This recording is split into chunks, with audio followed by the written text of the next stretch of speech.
If you're in the market for an Onyx Boox Palma 2 or the Bigme HiBreak, you might want to know what the differences are, especially because this is an actual smartphone with a SIM card tray. The Palma is great in its own regard, but it isn't actually a smartphone and has no cellular capabilities. But if you wanted to know the differences, let's take a look back.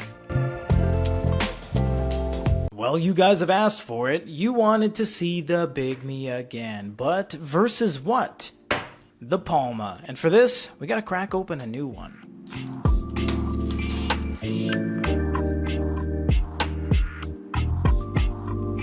You guys can refer to the very beginning of the video or the description down below if you want to see the specs. We're not going to talk about any of that.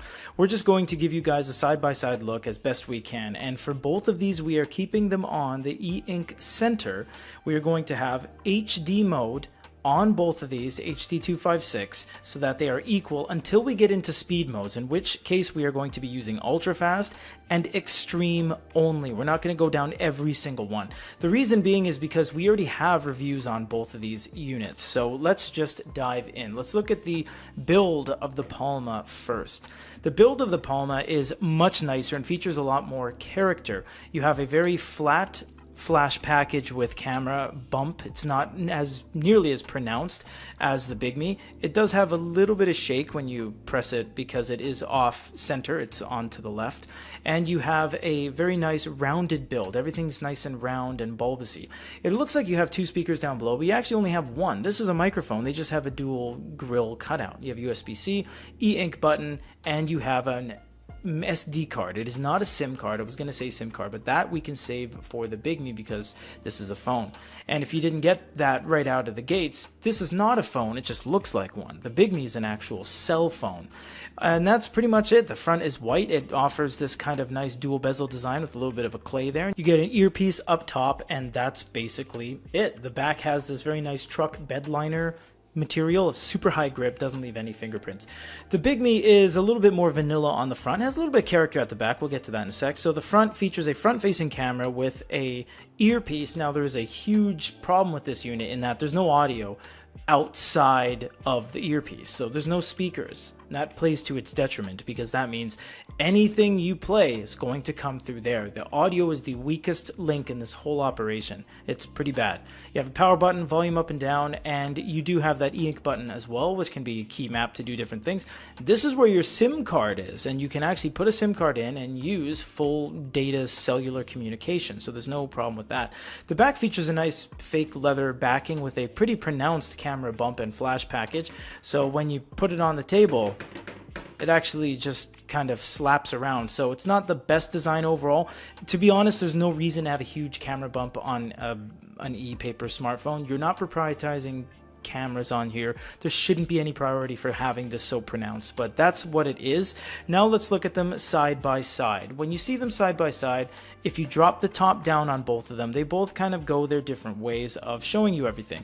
The Bigme gives you a little bit of a different approach with everything being symbolic. Everything's just symbols. You have the light, you have rotate, you have location services, etc.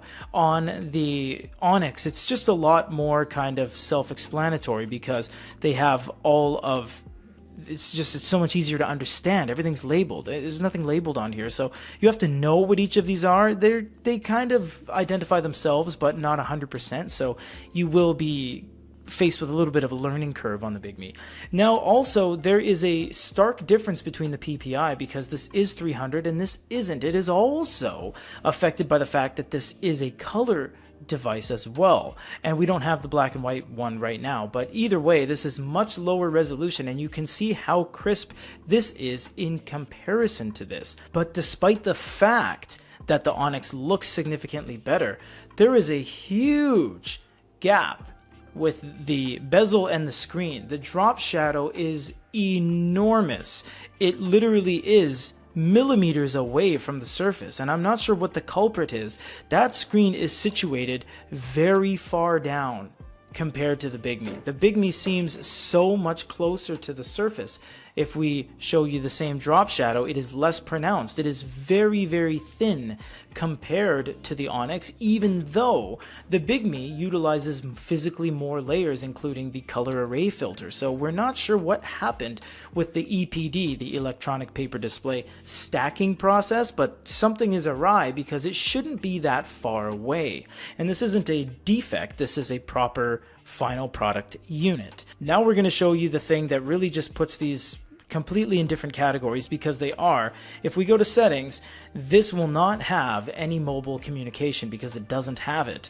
This is a smartphone. You can put a SIM card in there, you can use wireless, you can do hotspot, you can do location services, you can do GPS. It is a full smartphone for all intents and purposes, no different than if you were to use a Sony Xperia or a Samsung device or even an iPhone. This is a smartphone, and it has all the capabilities of such. You can go out in the world and download things from Google Play and just do whatever you want. They both do have Google Play on board. Google Play is right here, and it's on the bottom of the Onyx. We've used these pretty extensively, and honestly, neither of these really excel over the other when it comes to movability, when it comes to interacting with the units. They both respond very well. They're both very fluid. They both have a good amount of inertia when you swipe things and they slow down. They're basically on point with each other. In fact, the Bigme actually has more settings because of the secondary and tertiary modes that this has. They also have anti-shake and auto clean. Anti-shake helps with videos. We showed you that in the full review. You have refresh frequency, and you have color adjust, which allows you to do contrast settings, vivid enhancement, and color brightness device wide. The Onyx is a little bit less customizable in that regard. You do have refresh modes, and you can go to the settings menu and choose a couple different things when it comes to app management, but there's just less ways to change your overall experience. And we understand that this doesn't have color, so you don't need that, but you do have some DPI setting things in the back end here, and this is just kind of like for the overall UI of how big things are to display on screen. But overall, the Bigme gives you just a little bit more customizability and control over your viewing experience, despite the fact that the Onyx looks significantly better at any given time. If you can get over the fact that this screen is further away, it's honestly, it's a non-issue. Now let's go look at some books, because at their cores, these are ebook readers, so they need to read books. So let's download a sample and show you both manga and ebooks. For both of these, we have HD 256 and we have glow lights off. This is way darker, and this is the problem with color e-paper. No matter what, you should have your glow light on a little bit. It takes the edge off and it gives it a fighting chance of looking halfway decent. And this is because of the inherent way that color works. And it's not Bigme's problem. Onyx faces the same problem on their Go Color 7, so it's the way it is. So resolution wise, it's way off. This is a little bit more blurry than that. If we just pinch and zoom to the top right, we will see the stark difference between the overall resolution count. And mathematically speaking, that is something you have to abide by. And if something is 300 ppi and then the other thing is not, it's going to look worse, and that's just the way it is. Both of these are incredibly slow in their HD 256 or their best looking mode, so you can mitigate that by using speed modes. But overall, these are the experience as they are laid out. Neither of them are big devices. They're both pretty much the exact same size, all things considered.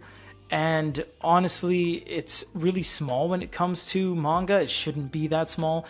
Of course, Google Play Books allows you to expand the speech bubbles and things like that, but you have the ability to pinch and zoom, and you can really get in there on the individual cells and stuff like that. So it's not the end of the world, but for manga, it is a little bit small on both of these units, so maybe just keep that in mind. If your primary reason is your manga collection, you might want to look somewhere else. Ebooks is where these two start to kind of run away from each other. The Onyx just looks better, and although it's a bigger, harder to hold device, it is nicer to hold. The materials are a lot better, the backing is a lot better, and yes, you can use the physical page turn buttons, aka the volume keys, to change pages. It looks so good. There's really no gripes on this. All the gripes come from the Bigme side of things. Because this is not a color piece of content, there's no reason to buy the color unit. It comes at a detriment to it when you have to stray away from color content, because if I want to read this, well, it just doesn't look as crisp and clear. Now we're splitting hairs. Obviously it looks fine. You can see very clearly that there's not going to be anything wrong, but if you compare it against the Onyx, this is just far more pixelated. It's way darker. You can see almost the array filter just trying to change the colors and create white rather than just have the absence of color. So that is the negative about having a color unit, but the positive being that when you do things like colored highlights and stuff like that, well, it shows up because it has the ability to show color. So it's a double-edged sword, honestly. Although this is a much more slender hold, the Onyx is just overall a better feel in the hand and just an overall better e-reading experience. It's not a big thing, but it bears some mentioning. The Onyx light is absolutely blinding, and the Bigme light is almost useless. It's very, very small. You can just see the difference in lumens. I mean, this barely touches the table, and this one's lighting up the room. So not a big thing, but it needs to be considered when you buy these. Before we go into cameras, the one last thing we'll mention is that, again, both of these have Google Play. So there's not going to be anything that the other one can't do, all things considered. In fact, this is more capable because it satisfies the prerequisites for more apps than the Onyx would. This has a SIM card slot. This has GPS and location services and hotspot icons. So when it comes down to downloading something, Google Play will have certain levels of prerequisites before you can list the app that will look for different things like accelerometers and gyroscopes and whatnot. And this will have more of a chance at it functioning without a hitch because it has more features than the Onyx. So please keep in mind that if one of these devices as is doesn't have something on it, you can just download it. For example, leading into our next segment, the camera. Bigme gives you a camera. It's called Camera. But Onyx doesn't give you one. It's called DocuScan. Even if you go to tools, there's no camera. So you'd have to download a dedicated camera application from Google Play in order to unlock the camera.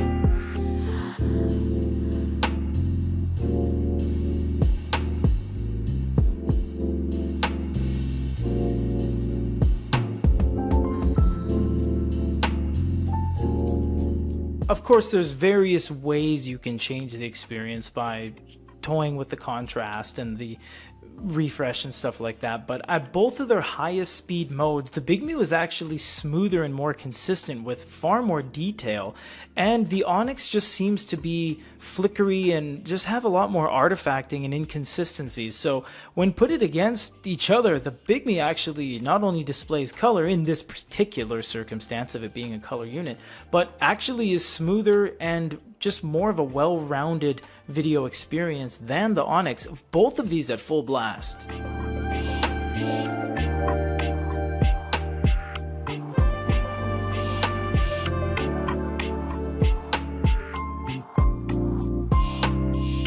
Funnily enough, when it comes to the HD256 side of things, you can at least see what's going on the Onyx. The Bigme is horrible. The entire thing flashes, the top and bottom elements, not just the screen. You wouldn't be watching video in HD256, but it just shows you that Onyx has a better handle on the inherent refresh. They just need to kind of fine-tune their speed mode just a little bit more.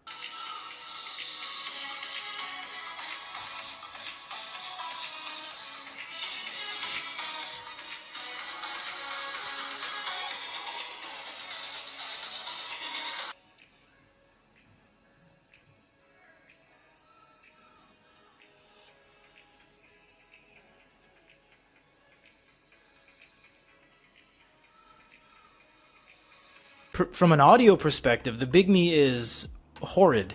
It shares with an earpiece. There's no dedicated speakers. It's an absolute awful audio experience, and this is that full blast. You can download maybe an equalizer that peaks it past its decibel range, but it's just going to sound awful. The Onyx is very loud and proud. This thing sounds amazing. I would have liked to hear it kind of like with an Xperia, where it does the top audio as its kind of fake stereo, but all the audio just comes out of the bottom. None of it comes out of the top speaker. But either way, way different and much more of a dedicated audio playback on the Onyx. In closing, these devices are very similar, but so different at their core, because this is a phone, and honestly speaking, if this didn't have a SIM card slot, it would be trailing behind the Palma quite heavily. It just doesn't have enough to it. It is a little bit lacking in features. There's no audio. It just doesn't have a whole lot of character to it, all things considered. The backing feels a little bit cheap, but remember, it is a cheaper unit, all things considered, than the Palma. It also has color on it. So I would say that the fact that this does have a SIM card slot really does change absolutely everything. If the Palma had a SIM card slot and a color variant, they would be a pretty gangster force to be reckoned with, and Bigme would have to do something extraordinary to catch up. Because remember, at its base level, these both have Google Play, so if there's something that one of them doesn't have, you just download it, and that just puts it on there. But you can't buy more DPI, PPI if you don't have it. And conversely, on the Onyx, you can't buy a SIM card slot if it doesn't have it. This doesn't have cellular communication. You might say you can hotspot it to your phone and use Wi-Fi. Well, yeah, you can do that on this. But this has a dedicated slot for cellular data communication, and that is what makes it completely different than the Palma in and of itself. So this is the differences between the two. You have to know what you're spending your money on. If you want a smartphone, you can only buy this. The Hisense doesn't even exist anymore. They closed down their mobile division and haven't released anything in a year and a half. So if you wanted an eink smartphone, color or not, you don't have a choice. You have to buy the HiBreak. But if you wanted a palm-sized reader, I would not buy the Bigme, and I would buy this, because this just looks better, it feels better, it's bigger, it's bigger without being too thick as well. It's still very wieldy, and it has everything you would ever need under the sun, except the ability to make phone calls.